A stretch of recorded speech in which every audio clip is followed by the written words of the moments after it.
Rebelle Dispensary in Great Barrington, Massachusetts is on a mission. It's a social equity mission, and this is a company that doesn't just talk the talk, they walk the walk. So I knew that I wanted to do something again that had an impact on people and issues that I cared about. And as I was studying the industry, I realized this problem that we have with where the money's going and who's successful in the industry and has access to capital in the industry and who's dominating the industry. And I was very upset about what I was seeing in terms of diversity and access and sort of undoing some of the harm that we've done to communities. So we are a very social equity focused business, very different, I think, than we have to position ourselves to the regulators in a unique way, and they get it. They get what we're doing, because our model is not just about helping one entrepreneur get access to capital. It's about helping a lot of people become a part of our business with us and grow with us. So what exactly do you do? Because I believe like some of your profits go to different organizations. Yeah. So we have a strategic partnership with a nonprofit organization called ROCA, and they are based in Massachusetts. They're also in Baltimore. They work with young people that are caught up in the criminal justice system. One of them is the easiest low-hanging fruit from my perspective, which is we give 3% of our net profits to ROCA so that they can fund expungement for the people in their program. Anari, who's over there, is who greeted you when you came in, is in the ROCA program, and he's working with us. And he's the first of many people that will be coming from ROCA's program to work with us and have jobs. It's hard to get a job when you have a felony in general.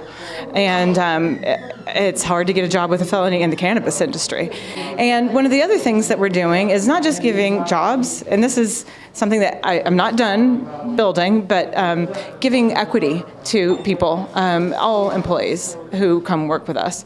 So as a part of our, employee incentive and compensation plan. So my plan is, the social experiment, that I'm doing here is, can people come work with us, learn about capital, and how important capital is to building wealth, because I do believe we have a serious wealth divide, wealth gap in this country, not just in cannabis but everywhere, and that's what I'm interested in trying to solve in some small way. So being able to give people the opportunity to earn equity and take that equity and build it with us is a very important part of that partnership. As you can see here in the store design, from the ground level up, we've been trying to make this a completely different experience than what you're used to in Mass. A lot of retail establishments in Massachusetts don't necessarily feel like a retail store. It doesn't feel like a shoppable experience. So that's one place where we are different. And I think if you look at our online presence, and the care that we put into every single detail, even as far as having completely original imagery, having everything watermarked, having our product descriptions be actually meaningful and purposeful. There's no copying and pasting of images or wording. This is all built from the ground up, and I would say that's a big differentiator. Absolutely. That is another thing that was very important to me in building this business, was that we designed a space for customers that felt like a store. One of the drivers for me getting into the industry was I wanted to be a part of influencing the culture change around the plant. And I felt that by designing a space that felt like a normal store, that didn't put the plant, behind in a case, inaccessible to customers, was just going to be one way of presenting another alternative to a new customer that maybe has a perception about what a cannabis store is. So the design was very important to me. That I have a background, I'm a self-taught, I guess you could say, interior designer, and so I really studied retail design with some people on my team that have some experience in that, and thought, I thought cosmetics were like a really interesting benchmark for me, because there's small boxes. merchandised around effect or. And so I thought, let me look at a place like a Blue Mercury.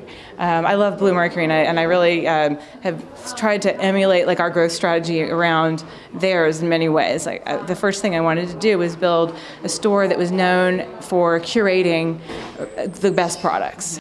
Rebelle is also creating experiential retail with yurts. I decided that I wanted to make an investment in something really cool on our front yard that got people's attention, that were something a little bit different. And so I decided to take my advertising and marketing money and put it into building something that got people's attention as they drove by. And it's really working. This is the first of 3 yurts that we're going to have post-COVID outside for customers to have an experience. So we designed 3 light and sound settings that you can select. And I worked with a musical director to curate the sound experience for one of 3 effects that correlate to the 3 effects that the way we merchandise the plant: balancing, uplifting, and relaxing. Rebelle has only been open for a couple of months, and despite the COVID restrictions, this unique dispensary is quickly becoming a favorite among its customers. I'm Deborah Borchardt reporting for the Green Market Report from Rebelle Dispensary in Great Barrington, Massachusetts.